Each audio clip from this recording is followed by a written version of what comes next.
আসসালামু আলাইকুম। আজকে সকালে ভিডিওটা অন করলাম। আজকের ভিডিওটা করার একটা কারণ আছে। আজকে না গো, কালকেরে আমাদের এই দোকান ঘরের ভিতরে রাত্রেবেলা আমি বসে বসে বসে বসে ফোন করছিলাম আমার বড় বোনের সাথে। আমার বড় বোনেরা ওরা সব বাইরে থাকে, ওদের কাছে ফোন করতেছিলাম। ফোন করতে করতে করতে হঠাৎ মাত্র এখন অনেকক্ষণ তো কথা বলতেছি তক্তাবশের ওপরে বসে বসে ফোনে কথা বলতে বলতে দেখতেছি এখন ফট করে দোকানে খাবার আছে, খাবারের নিচে সে পেতেন মানে পেতেন আছে, 3-4 থাকের পেতেন আছে। ওই পেতেনের একদম নিচতলায় যে কার্পেট বিছানা আছে, কার্পেটে দেখি না পেতেনের নিচেতে দেখি না সাপ মুখ বেরিয়ে আছে। এক হাতের মতন বেরিয়ে গেছে নিচ থেকে। কার্পেট বিছানা আছে, তার উপরে দেখি না বাইতেছে। আমার দেখে খুব জোরে ভয় লেগে গেছে। মানে যে কোনো সাপ দেখলে আমার খুব ভয় লাগে। আমি মারতে যেতে পারবো না, দেখবো। এবার কোনো বেটা ছেলে নেই, কেউ নেই, কী করবো? লাস্ট আমার এই বুঞ্জিদেরকে এদের সবার ডেকেছি, বলি পুচকেগুলো সবার ডাকি, পুচকেগুলো ডাকলে তবু এলে একটু সাহস হবে। তারপরে আমার বড় বোনের সেজো মেয়ের ডেকেছি, এই এই এই একটা মেয়ে, ওই একটা মেয়ে, এদের সবার ডেকেছি, সবাই এসেছে। হ্যাঁ, আমাদের রান্না কি করতে দেখো, জিব্বার করতে। কালকে ডাক্তারখানায় গেছিল, ডাক্তারখানাতে এসে এসে মানে 12টার সময় এই যায়। আমি মনে করছি আমার মামাদের বাড়ি, আমার মা নিয়ে চলে গেছে, কিন্তু না যায় না। তারপরে দেখি না, তার কিছুক্ষণ পরে দেখি না চলে যাচ্ছে, 12টার দিকে চলে যাচ্ছে। তারপরে কথাটা বলতে বলতে মেয়েটার কথা তো চলে গেছিল। এখন কি করেছে, তারপরে দেখি না সাপটা ওই রকম ভয়ে আর তক্তাবশের ওপর থেকে আমি আর লাভিনি। দোকানের ভিতরে যে তক্তাবশ আছে ওর উপর থেকে আর লাভিনি, ভয়ে।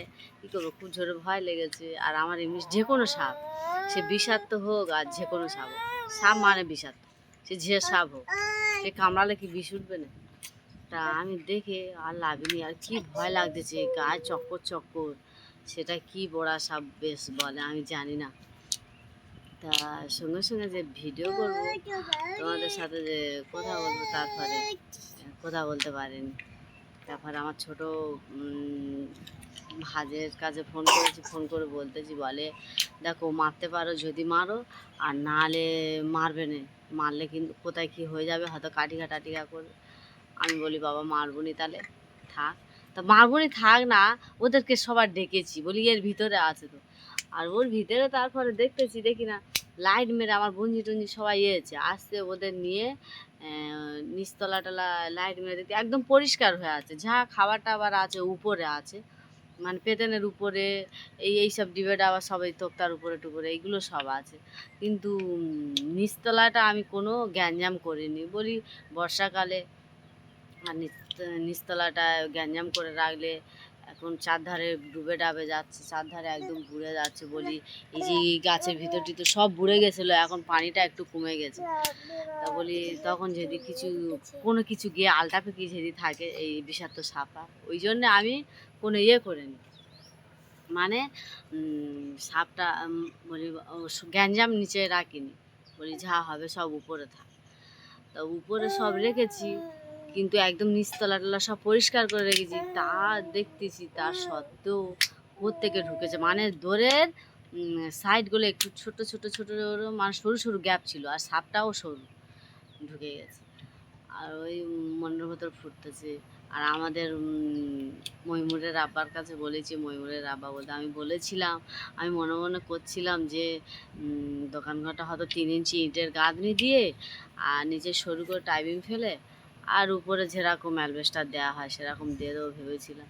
কিন্তু আমি বকবো বলে ওই জন্য করে না। আমি বলি এত বর্ষাকাল, আর আমাদের রাস্তাঘাট দেখেছো তো, আমাদের রাস্তাঘাট একদম কাদা। এই রাস্তায় কি মাল আসবে বলো?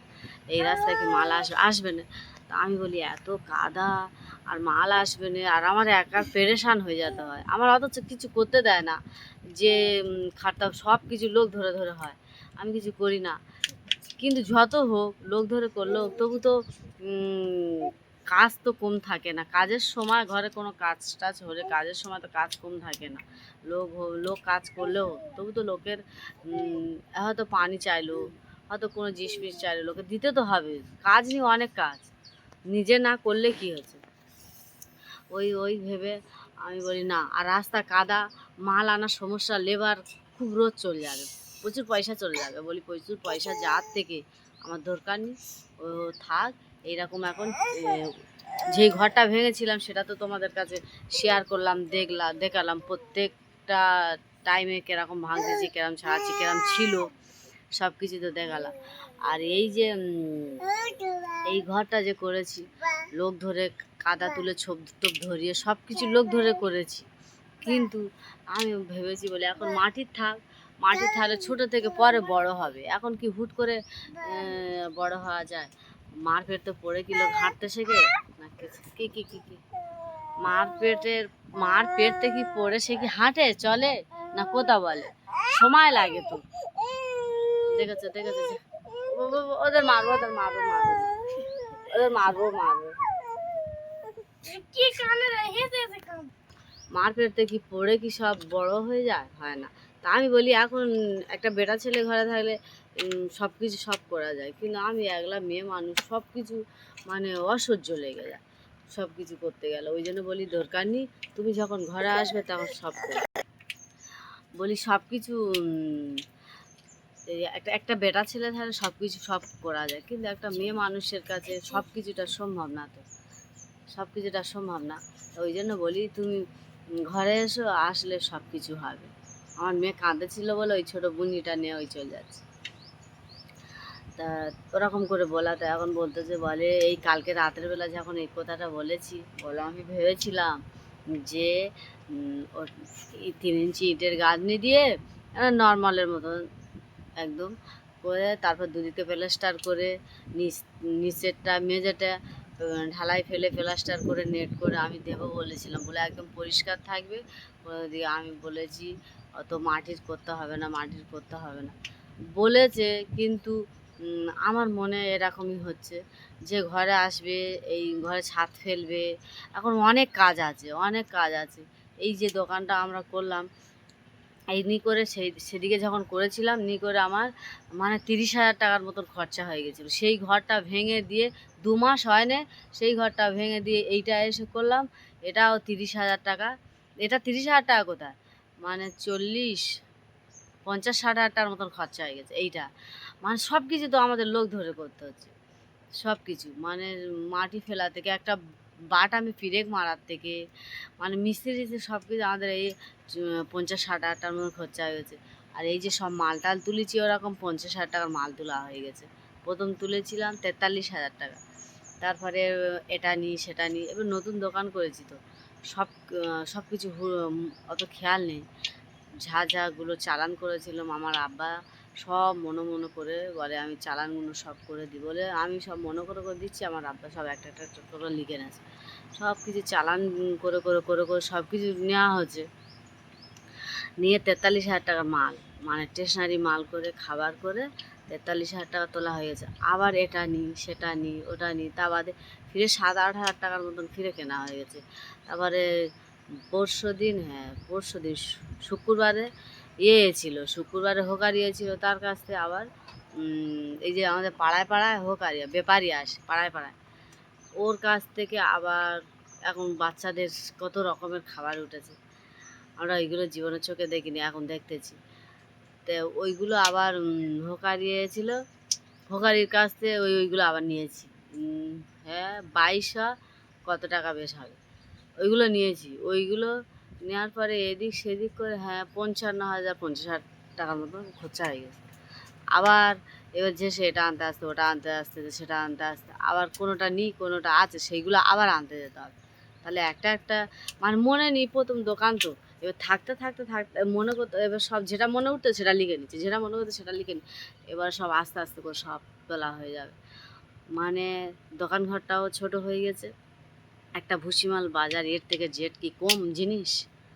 যত তুমি ছোটোখাটো আমাদের এই এই গ্রাম অঞ্চলের দোকান কম করে সব কিছু কেনা হয়েছে, কিন্তু হলেও তবু জানো এটা থোয়ার মতন ওর দোকানটায় মানে পজিশান নেই। আর যদি সব কিছু নিচতলায় টলায় সব জায়গায় যদি বা নিচে টিচে সব জায়গায় রাখা হয়, তখন একটা হবে, কোথায় কী বিষাক্তক জিনিস গিয়ে আলটা ফাল্টা পেকে থাকবে, তখন একটা সমস্যা হয়ে যাবে। ওই জন্যে নিচে কোনো গ্যাঞ্জাম করিনি। গ্যাঞ্জাম করতেছি সব উপরে পেতে নিয়ে তক্তার ওপর টোপর রাখতেছি। তো এখন তাই মনে মনে করতেছি, আবার এই যাব বলতেছি, বলি কাক দিবে কি লক্ষ্মীকান্তপুরে যাব আবার। এই আগে যদি এরকম মনে সব কিছু জিনিসটা যদি মনে থাকতো, হয়তো এক ঘা সব মাল করে নিয়ে আসতাম। এই ডবল ডবল খরচা যেতে আসতে, মানে নাচছি না। আর বর্ষাকালে আর আমাদের রাস্তাটা দেখেছো তো, কত কেচড়া রাস্তা, কাদা ভর্তি, কি এইসব কাদার ভর্তি মাল নিয়ে তো এই কাদায় হাঁটতে বহুত কষ্ট হয় প্রচুর। দেখো রাস্তাঘাট দেখো কতটা কাদা, এই রাস্তায় হাঁটাচলা করতে আমাদের প্রচুর কষ্ট হয়, প্রচুর।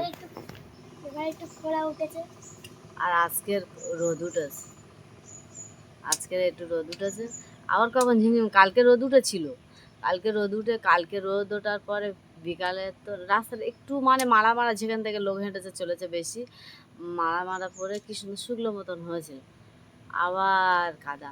আর এই কাদার জন্য তো আমাদের দোকানে না, মানে কাদার জন্য লোকজনটা পিছিয়ে যাচ্ছে। কিন্তু যার পেটে খিদে সে তো সে ছুটে আসবে, পেটে খিদে হলে কেউ কিছু করে বসে থাকবে, ছুটবে, সে আসতে ছুটে যাবে।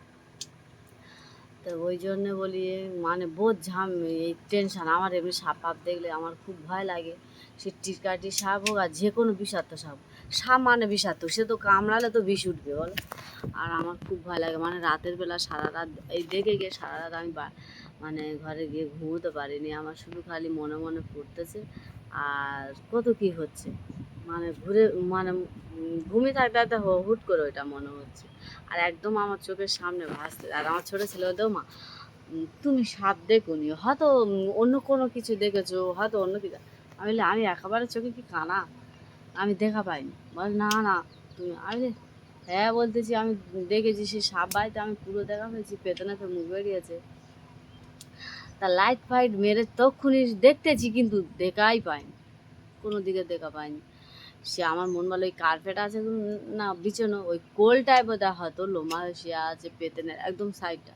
কিন্তু আমরা তো ওখানে ওই মানে যে পেতেন টেতেন সরাতে হবে, অনেক জিনিসপত্র সরিয়ে তারপরে, কিন্তু তো সেরকম তো সুযোগ নেই, একটা বেড়া ছেলে নেই। আর আমার খুব ভয় লাগে ওই দেখলে টেলে, আমি আর সেখানে থাকি না, দীর্ঘ ছুট মেরে পালাই, যেখানে থাকবে দেখলে মতো ছুটে পালাবো। কিন্তু আমি ওই সব দেখলে আমার খুব ভয় লাগে। আর তাই কালকের থেকে মনটা খুঁতমুট করতেছে। আমাদের ময়মুরের আব্বা শুনে বলতে আমি বাড়িয়ে যাই, এই কটা দিন তাই কী করে কাটবে, তাই আমার টেনশান হচ্ছে যে এই কটা দিন কাটবেই কী করে। বলে আমি বাড়িয়ে যাই, যাওয়ার পরে আমি করে আসি, ওইটাই টেনশান হচ্ছে। তা ভিডিওটা অনেক বড় হয়ে যাচ্ছে, লং হচ্ছে। পরের ভিডিও কোনো কিছু আরও কিছু কথা আছে শেয়ার করব। এখন এই অবধি থাক আজকের ভিডিওটা। সবাই ভালো থাকবে, সুস্থ থাকবে, সবাই সাবধানে থাকবে। এই বর্ষাকালে এইগুলো বেশি হয়, মানে চতুর্দিকে ডুবে ডাবে যায়, আর তখন ওই ঘর বাড়ি উঁচু উঁচু ডাঙা ডাঙা জায়গা খোঁজে ওরা, সেই ডাঙা জায়গায় গিয়ে আলটা পেকে থাকে। তো আজকের ভিডিওটা এই অবধি থাক, সবাই সুস্থ থাকবে, ভালো থাকবে, সাবধানে থাকবে। আসসালামু আলাইকুম, আল্লাহ হাফেজ।